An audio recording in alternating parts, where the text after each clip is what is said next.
गोविंद डोडसरा के घर में ईडी की रेड, फिर गहलोत के बेटे के घर पे ईडी की रेड है, क्या कहेंगे? समन भेजा गया। देखिए, मैंने पहले भी इस बात को कहा और आज उसी बात को दोहरा रहा हूं, उस पर कायम हूं कि ईडी का दुरुपयोग नहीं होना चाहिए।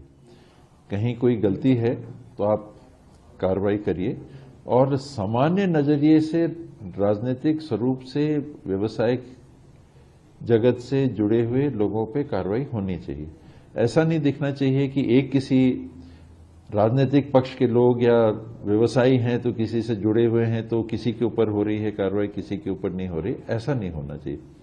गलती है तो ये तो हो ही नहीं सकता कि गलतियां कोई एक राजनीतिक दल के या विपक्ष के लोग हैं वही करते हैं और सत्ता पक्ष के लोग नहीं कर रहे हैं। वर्तमान में भारतीय जनता पार्टी और उनसे जुड़ी हुई जो पार्टियां हैं ये सत्ता में हैं, तो इनके यहां कहीं कोई कमी नहीं है। ये ऑपरेशन लोटस कहां से होता है? बड़ी बड़ी राशियों की बात हम लोग सुनते हैं, तो ये ऑपरेशन लोटस, ये कमल कहां से खिलता है? तो उस पर ईडी का ध्यान क्यों नहीं गया?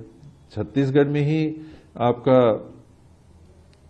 नागरिक आपूर्ति निगम का नान का घोटाला हुआ, उतना बड़ा नगद राशि मिली, नगद राशि ऑन रिकॉर्ड है, एफआईआर दर्ज हुआ, उस पर ईडी ने काम क्यों नहीं किया? बाकी इनकम टैक्स कहीं गया, वहां पर कोई जानकारी मिली तो ईडी अंदर आ गई। यहां पर ईडी अभी तक क्यों नहीं उसको काम को लिया? उनको ले लेना था ना। थाने में रिपोर्ट दर्ज है, उसके ऊपर ईडी फिर कार्रवाई करती है।